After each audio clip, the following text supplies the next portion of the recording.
भक्ति प्राप्त करने का एक उपाय है ईश्वर का बारंबार नाम जप।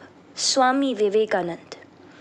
भगवान के प्रति उत्कृष्ट प्रेम ही भक्ति है। जब मनुष्य इसे प्राप्त कर लेता है तो सभी उसके प्रेम पात्र बन जाते हैं। वह किसी से घृणा नहीं करता, वह सदा के लिए संतुष्ट हो जाता है।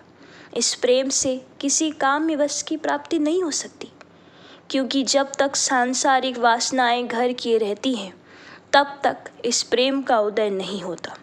भक्ति कर्म से श्रेष्ठ है और योग से भी उच्च है, क्योंकि इन सब का एक ना एक लक्ष्य है ही, पर भक्ति स्वयं ही अपना फल स्वरूप तथा साध्य और साधन स्वरूप है।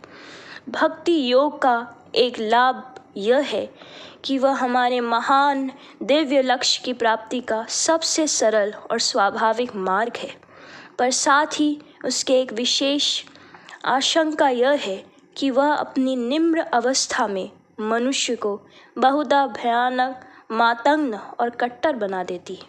हिंदू, इस्लाम या ईसाई धर्म में जहाँ कहाँ इस प्रकार के धर्मार्ध व्यक्तियों का दल है, वह सदैव ऐसे ही निम्र श्रेणी के भक्तों द्वारा गठित हुआ है। भक्ति तो तुम्हारे भीतर ही है, केवल उसके ऊपर काम कांचन का एक अवधारण सा पड़ गया है। उसको हटाते ही भीतर की वह भक्ति स्वयं में प्रकट हो जाएगी। भक्ति प्राप्त करने का एक उपाय है ईश्वर का बारंबार नाम जप। मंत्रों का केवल शब्दोच्चारण का प्रभाव होता है। भक्ति प्राप्त करने के लिए ऐसे पवित्र मनुष्यों की संगति खोजो जिनमें भक्ति हो, और गीता तथा ईशानुसरण जैसी पुस्तकें पढ़ो। सदैव ईश्वर के गुणों के विषय में विचार करो। ईश्वर के संबंध में केवल नानाविध मत मंतारों की आलोचना करने से काम नहीं चलेगा। ईश्वर से प्रेम करना होगा और साधना करनी होगी।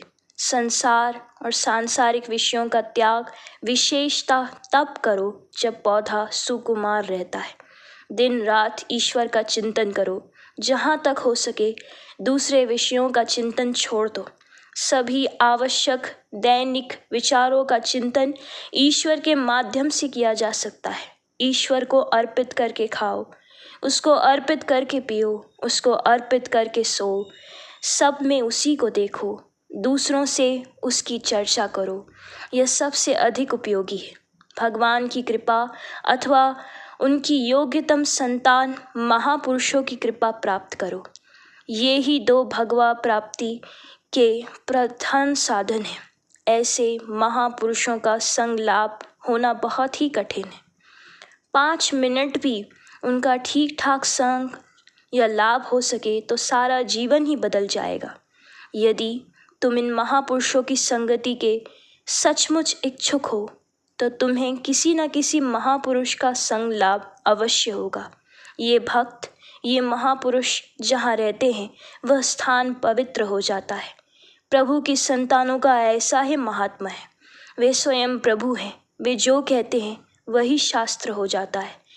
ऐसे ही उनका महात्मा, वे जिस स्थान पर निवास करते हैं वह उनके दैनी स्थित पवित्र शक्ति संप्रदान से परिपूर्ण हो जाता है। जो कोई उस स्थान पर जाता है वही उस संप्रदान का अनुभव करता है, और इसी कारण उसके भीतर भी पवित्र बनने की प्रवृत्ति जाग उठती है। भक्ति योग कुछ छोड़ने छाड़ने की शिक्षा नहीं देता।